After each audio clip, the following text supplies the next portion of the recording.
Happy Valentine's Day, listeners. For Scientific American's Science Quickly, I'm Rachel Feltman. For many people, today is all about scrambling to get last-minute dinner reservations and spending lots of money. Showing your significant other how much you care about them.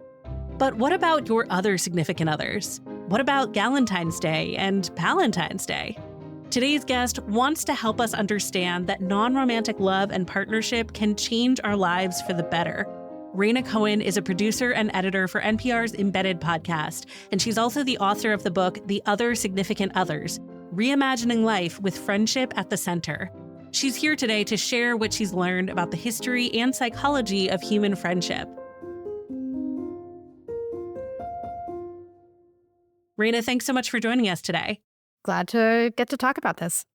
So what inspired you to write this book? I fell into a friendship that, for me, really defied even what the definition of friendship was.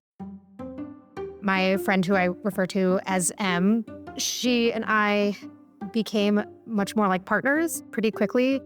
I felt a kind of excitement about our friendship that surpassed anything that I had felt before.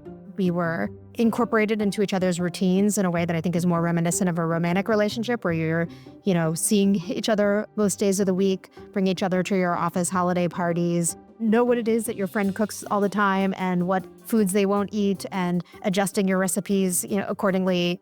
So the friendship opened up questions for both of us about what do we call each other? Why isn't there a name for this kind of friendship that can feel really devoted? And what does it say about our expectations of romantic relationships as well, that we can't conceive of partnership as anything other than involving romance?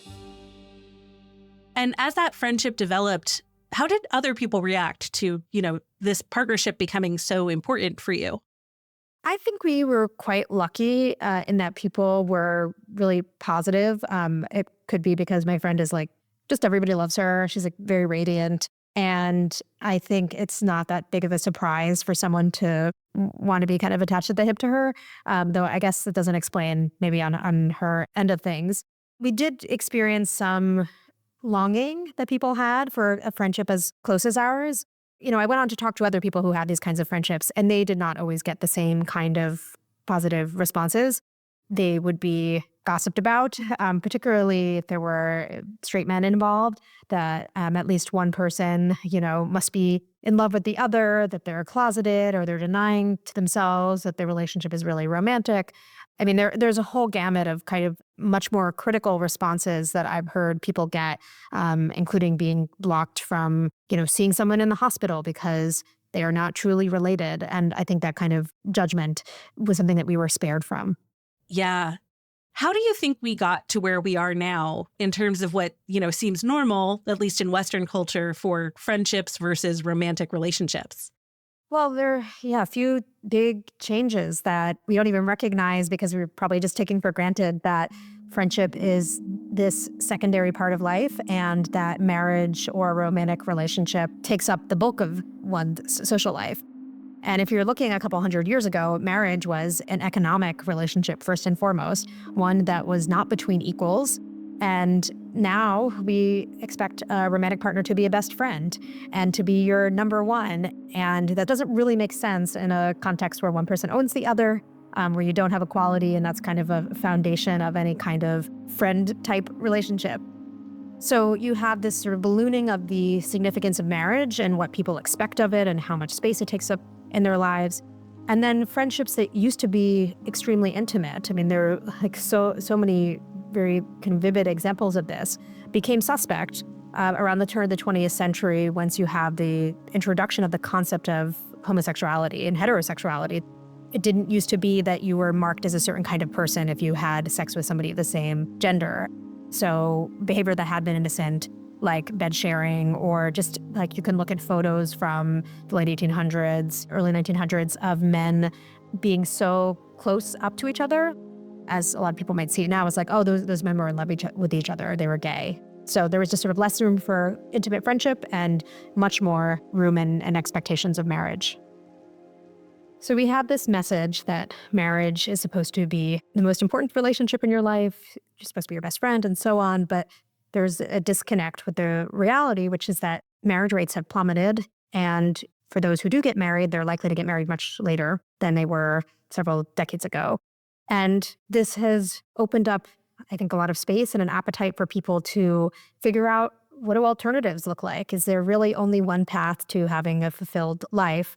And that's where I think you're seeing some of this innovation and thinking more expansively about friendship coming from.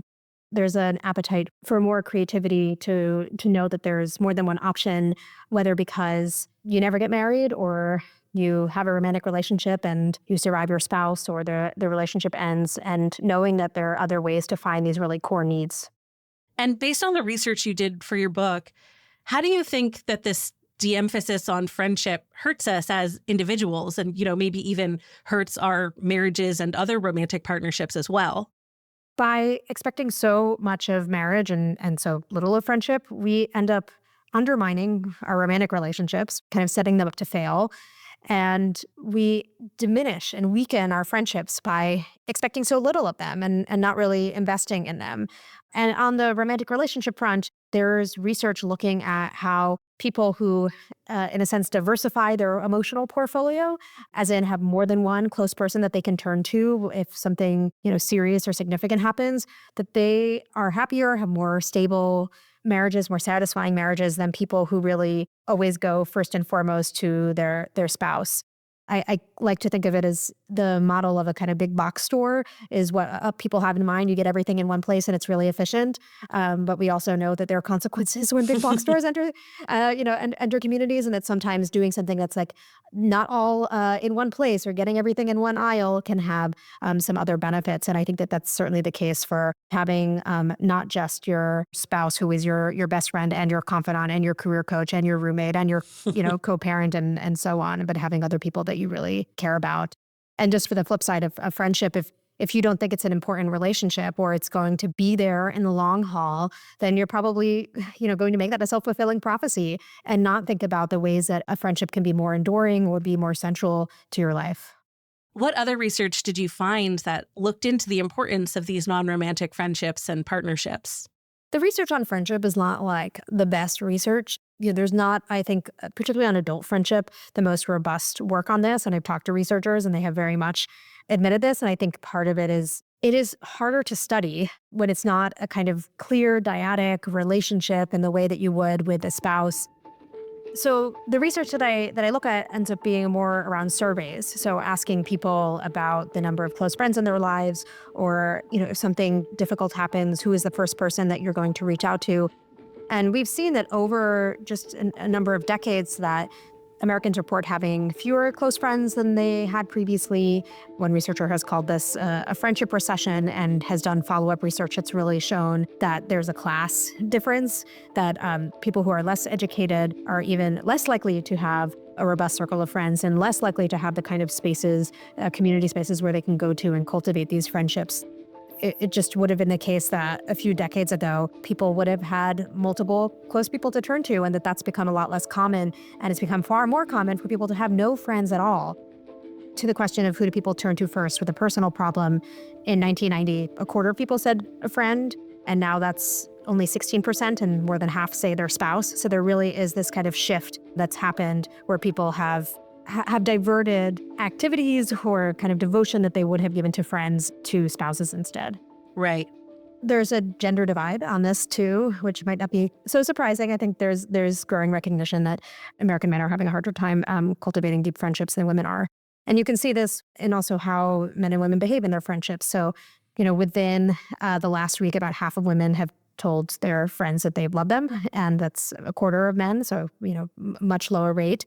There have been researchers who've asked questions like, have you had a private conversation with a friend in the last week where you've shared personal feelings? And the answer is about half for women and about a third for men. So the kind of emotional intimacy that women are more likely to have in their friendships, we're seeing less so in men's friendships.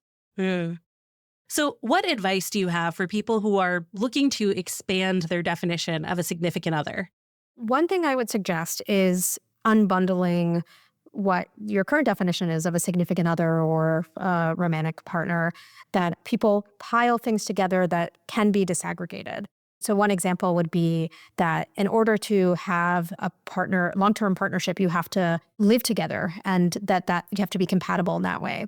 And that can be hard to kind of separate when our culture tells us that that's the right way to do things. And what I have seen is with people who are friends, when they start kind of disaggregating one part, like taking sex out of partnership, they can also be more thoughtful about what other parts they want to keep and not.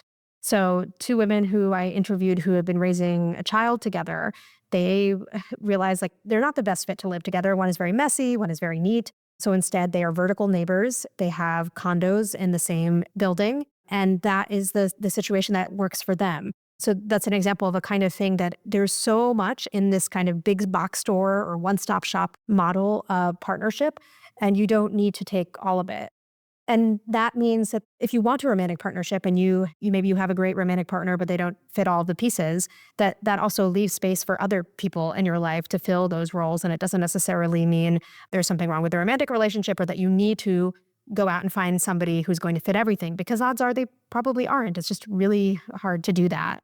And maybe the other kind of recommendation in terms of being more imaginative about what a significant other means is thinking really specifically about the role of sex and romance in what it means to be close to another person. It's something that came up as I interviewed people who had these really close friendships, was that they realized what mattered to them was companionship and having somebody, who was home at the end of the day, who could hand them a mug of tea if they were feeling awful. And it didn't mean that romance and sex wasn't important, and it might be something that they, still seek out with relationships, but it wasn't the most important thing that determined whether they wanted to commit to somebody else. So I think being able to kind of disaggregate commitment and love from these other pieces that we have been told all have to go together can make it possible to see that there are more types of significant others. Right. I can imagine that some people react to the topic of your book as, maybe being kind of radical and bucking tradition. But what does history actually tell us about traditional family structures? History is really relevant where we use the term traditional to describe the nuclear family, so two-parent household. If you count tradition as maybe a couple hundred years, a few hundred years, like that's true. But if you're looking at the scale of thousands of years, it doesn't look that traditional. What you would instead see are extended families like polygamy, other kinds of ways that people arranged marriage and child rearing. The anthropologist Sarah Hrdy has looked at the way that kids have been cared for across time, and that a significant number of caregivers were not biologically related to the child that they were taking care of. And she calls them alloparents, and that there would have never been a human species without alloparents. So instead of this idea that at max you have two people who are biologically related to a child who's taking care of them, in fact, something that has been more common is having these unrelated people, and that does make this, I think, look much less radical. And some people that I've talked to have described raising kids with friends, for instance, or kind of living in clusters with friends is remixing tradition. So it's taking pieces of the past, but allowing you to choose who that extended family is rather than having it be assigned to you. Yeah, totally. If somebody called it paleo parenting, then, we'd never hear the end of it. Everybody would want to do it. I'm not good enough at branding to have thought of that. Well, this is airing on Valentine's Day. So what lessons about love do you hope that our listeners and your readers can take away from your work? I hope they'll take away that there's more than one kind of love that exists. And maybe people recognize, okay, there's romantic love and maybe parental love, like parent-child kind of relationship, but those are not the only types of love that exist and the only forms of commitment that exist.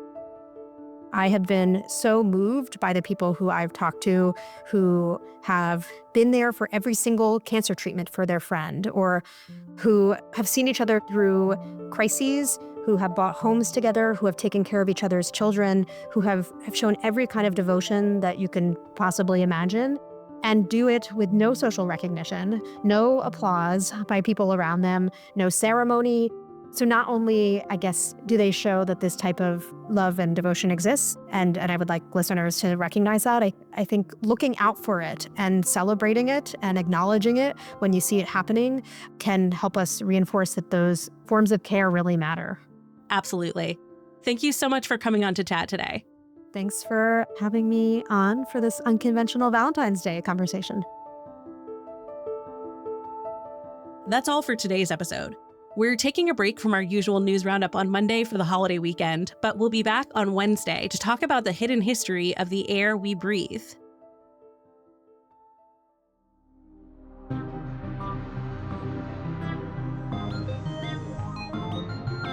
Science Quickly is produced by me, Rachel Feltman, along with Fana Mwangi, Kelso Harper, Madison Goldberg, Naima Marcy, and Jeff Delvisio. Shayna Poses and Aaron Shattuck fact-check our show. Our theme music was composed by Dominic Smith. Subscribe to Scientific American for more up-to-date and in-depth science news. For Scientific American, this is Rachel Feltman. Have a great weekend.